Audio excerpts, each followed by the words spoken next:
Today's an exciting day. It's Friday. We've been here a little less than a week.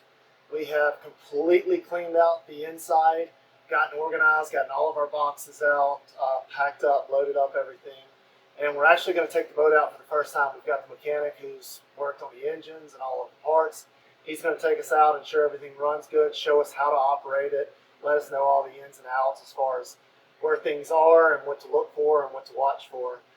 So pretty exciting. I'm really excited to get the boat on the water. I'm really excited also that Bernie's going to show us some tips, show Bradley how to really work this boat, and I'm going to try to really absorb everything. Bradley's a pro on the water. Whoa, whoa, whoa, whoa.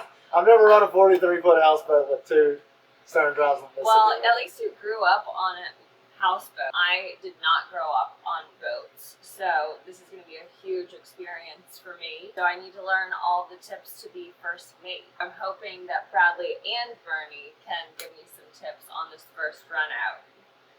Yeah, well, maybe expectations are too high. I don't maybe know. not today. Today, I think just the experience of the boat floating across the waters will be a huge plus in making it there and back. We'll do the dock or something. Okay, yeah. When we take it out, we're just going to go over to the gas dock. Brad I'll guide you in there so that you can get used to going into a straight dock first. Okay. That's just going to be easier than coming into the Yeah, slip. yeah. And then after we get that one accomplished, then we're going to come into the slip. So there's no wind this morning, so that should be good. As far as the steering goes, we'll go through that when we get out on the water. But basically, we're steering it like a zero-turn mower. You know, you pull the one lever back, push the other one forward. That's how this turns. Okay, so it'll kind of pivot as opposed to backing and moving. It'll rotate it. You'll absolutely feel it. Okay. You know, and a lot of the steering in the harbors, you'll do that way instead of whipping your steering wheel back and forth because it's a lot more responsive. So when we get out there, we'll see what we got and go from there. Let's do it. Yeah, I'm excited. Fantastic. We have electric shifts on this, so we're not running cables from here or down upstairs. This is all just electric wires, and they're shifting back there with electric motor. Okay, on so the it just sends the transmission. signal to it and kicks it as opposed to the cable. Yeah, and I mean for an old system, this is, I don't know why they went away from this, and now they're back to it. But for some reason, if they don't shift, it's not a cable, it's electrical. Just kind of keep that in the back of your mind, because they got two little motors in the back there that just spin 90 degrees. Okay. And that's what shifts us forward reverse. Before we ever start, we'll pull oil sticks, things like that, before we get started. Because that's a good time to do it when Glad we're filming this just so I can watch all of it. But basically, both engines are exactly the same, Brad. So what we have on them is our dipsticks are in here. This is for our engine oil. And you can look on the dipstick here. What you got here is you got an add and you got a full mark. Okay. We want to be in the middle of there. And a lot of it too is, you can see how the oil is kind of a brownish gold color on the stick. That's what we want to see. We don't want to see it black oil. If we got black oil, then our engines aren't. And what was this oil? It looked like a 25. It was a different weight than I'm used to. Right, a 2540 oil is what we run in them. Okay. Yep. Then what we've got back here is there's two dipsticks. This upper one is for the drive oil, and again, it's got a mark on it. Basically, on this dipstick, all we want to do is see oil. I don't really care. Okay. You know, you can see a line on it. We're at that line, but over full, it doesn't matter. And in the transmissions, then that's. So this is the stern drive that's lubricating the. Correct. This is lubricating the stern drive, and in that we're running 80-90 gear. And down here, this one is our transmission fluid, and that's red and pink like it should be. So. And especially like your first day or two out, I would make sure that, I check these. Those are the main things on the motor. That's the one nice thing about having twin engines. The chance of both of them ever going down are about 0. When you start with two. When you start with two. But your biggest thing is you get one engine down, get out of the main channel, because you can see these barges. Right. They're not stopping. They're going to run this thing over. Yeah. There's no possible way they're stopping 500 ton or whatever in the hell they're doing. So they'll lay on their horn, but if for some reason something happens, that's what I always tell everybody: get out of that main channel, get off to the side, throw an anchor, just be safe. So what we did is we had both engines out, the generator was out, I think I sent Brad some pictures of that, just sitting here empty. And then these transom plates came off on the inside. Everything back here came off on the inside. These pumps were out. So that whole back wall here is new. On our stringers down here, you can see we sistered in our stringers. You can see how the double piece is here. Yes. The old stringer comes back about to here.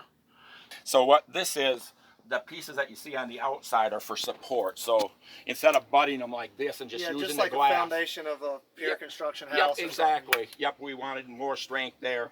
And most of our strength is down strength on it. So we'll take her for a ride and see what we got. Perfect. What you got up here on the dash, this is our trims. And to be honest, you should never really have to ever use them, Brad. Okay. What that does is picks our drives up. Right. I always want them drives to be down in the lowest position on this boat.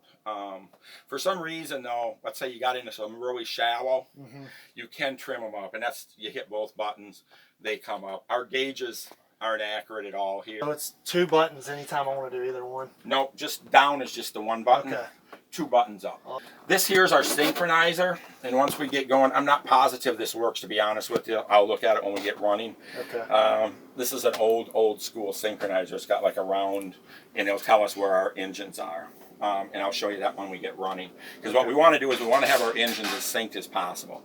And these old tacks, we're better off to go by that than we are these tacks. Your Hummingbird thing, that's kind of up to you. I mean, go online and figure what you got I got an going. Avionics Plus card that shows, you know, the channels and Yep, the shows, markers, wing dams, etc. And So, that's a really nice thing to have, the Avionics one, because it does show you the wing dams. Most important thing on this river is stay in the channel. And if you're going to get off that channel, know where them wing dams are. right. Because these drives are, I mean, you've got $5,000 a piece hanging back there. You know, what we don't want to do is tear one of them apart. Right. So, is it safe to assume that it's pretty calmer waters behind the wing dams? Normally above them. Oh, above them? You know, if you get below them, it ripples over the wing dam, you're stronger. Gotcha. Normally what I like to do is I like to stay 100 yards above my wing dam, 200 yards above my wing dam. If I'm going to anchor or wherever, that's where I want to be. Or if I'm going to go into a beach, that's where I want to be. A couple hundred yards above that thing. That gives me plenty of room to turn. The current's going to take you, obviously. We're running 3 to 5 miles an hour on the current. So, I mean, that is, it doesn't seem like much, but when you're out there, it moves pretty quick. And it gets, you know? gets a lot faster further south. Correct. This is our spotlight. This is our remote for the spotlight. Duck lights, spotlights. Right. So what we've got then, to start this up, normally what I do on them is I give it a couple pumps just to start. All right. When they're cold. And these are actually pretty nice running motors. That's only pump it when it's cold though. We don't want to pump it, if let's say we shut down for an hour or two, we don't want to pump it because we're going to flood it. And you've had boats before with carburetors, I'm assuming. So again, we'll pump these and... Sounds great. Woo! Up here, what we want to look at, our main thing is, we've got 2 gauges that I want you to pay attention to. The oil pressure and the temperature. Okay. Everything else on this dash really doesn't matter, but those 4 gauges are important.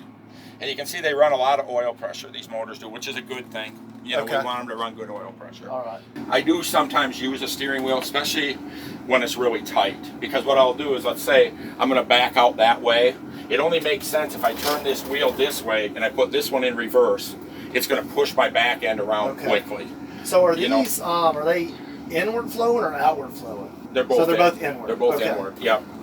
So this has got a counter rotator on it. So that's working good. Normally in this situation, we've got quite a bit of room here, but there are some harbors in places that you're going to get into that are tight. And if you really need this thing to move... I was just curious, so if I'm backing this way, use your starboard side, right, because it's going to push across. Absolutely, it's going to push across the boat and make it turn. And so vice versa if I'm turning this way. Yep. And you know, I mean, I do that sometimes when I'm coming into a harbor too. I mean, if things are really tight. The other thing is too is don't be afraid of the throttles. You know, a lot of people, oh, I don't want to take it off from idle. If you get in a situation where you need to, you know, I'm drifting this way and I'm drifting pretty hard, don't be afraid to get on this thing a little bit, you know, and get yourself out of that situation. Okay. There's a lot of different things, crosswinds, headwinds, you know, but you're only going to know that. You're going to get better at driving the boat than anybody else because that's what you're going to be doing it, you know. And then as far as how these gears shift. I mean, right, it's and electronic, you'll see right now, response time. basically all it is, it ain't like shifting directly because the motors have to work. So there is like half a second delay on them. Huh? It's pretty quick. I was gonna say that's pretty good. Yeah, it ain't bad at all. That was the problem when we had that other transmission. I had no reverse.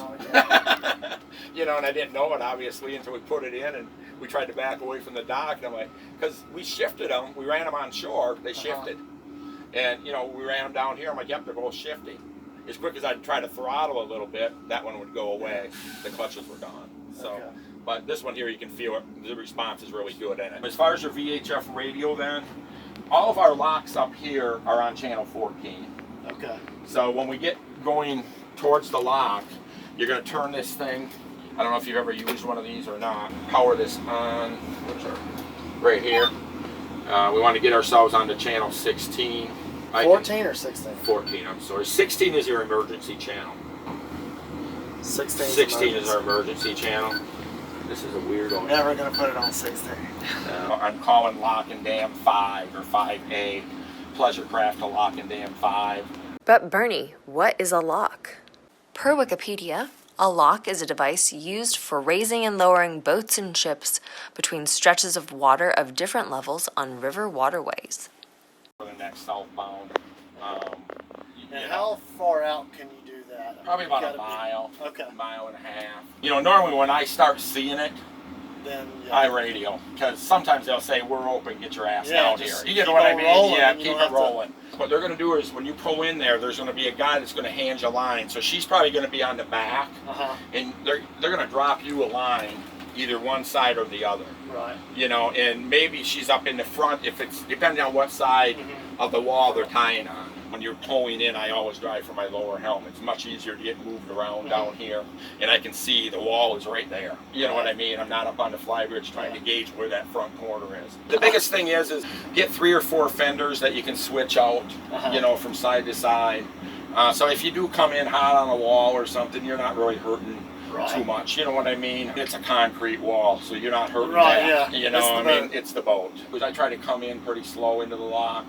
You know, just because when you're edging up to that wall, I don't want to be moving very fast. Right. You know, and with her too, I don't ever want you to reach out and try to push this boat off the wall. Yeah, that's... You know what I mean? Because you're not stopping this boat. You know what I mean? This thing weighs 20,000 pounds. And I don't care how exactly let it crash. Yep. I've seen people out on lots with inexperienced boaters, women sticking their leg out through. Right. Oh my God. And it's like, you know, you're gonna, if that catches, it's going to take your damn leg off. Just be careful in there, you know, and that's especially you because you're going to be the first one out there. And normally they'll throw you the rope. And I don't know, do you guys have a boat hook? Yeah, I think I saw one attached. She's going to want that boat hook, so you know, so she can reach out and grab that line. Okay. And then you're just going to hold that. I don't have to get as close to the wall either. Right, exactly. No, reach out there with that pole, no, Margaret. Exactly. We reach out and grab it and pull it in. That's our biggest thing on the locks. I always make Kim wear a life vest when we're out there. I mean, the worst thing that can ever happen is you would slip and fall. Always have your life vest on when you're out for the locks. On them locks. Okay. And that's the same thing with the throw things that you have. You know, some of them, I mean, people use them as a decoration. They're there for a reason, and they have to be accessible with a line on them. You know, for some reason, Margaret would fall over, especially on the river. It ain't so bad on a lake because we have no current. In the river, it's amazing how fast they'll get away from you. Right. You know, if somebody's floating, even with a life vest on, it's like, I've had to use mine a couple of times. It happens, you know, and I mean, people, oh, I'm a great swimmer. I don't give a shit, put your life vest on. Yeah. You know, I had a real good friend of mine about 5 years ago. He was about your size, good shape, 36 years old. He dove off down into Butte, Iowa, off the back of his Baja. Never came up. They found him five miles downstream dead. And he was a great swimmer. And it's just because we got undertows. That's the same thing when you're swimming in the river. It's not like swimming in a lake, but you don't know where the undertows are and stuff. So even if you are going to jump in, you know, unless you're walking in from the beach, if you're going to jump off the back of this thing, throw a life vest on, you know, just to be safe, because that's what happened to him. I mean, is there any strategies as far as like if we're anchored and tied into a beach to be like, you know, on the downriver side of the boat to swim or float? Right. Like, I mean, what can we do to enjoy the water? Right. And no, I mean, that's when you're walking in, you're going to know. And when you do anchor on a beach, you're going to want to have a line that goes up to a tree or an anchor on the sand on the upward side. And this is This is an older one, but hey, it'll still get you where you need to be. All right.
Did it.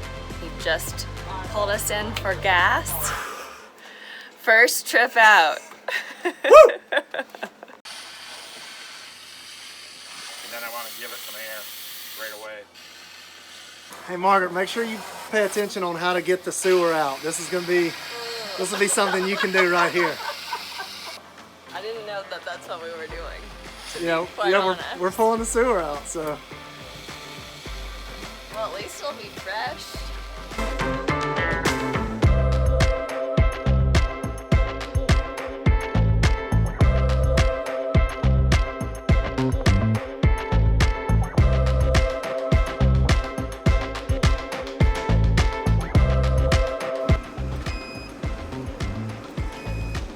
Wonderful. I'll take off this front one. You can tell a little more.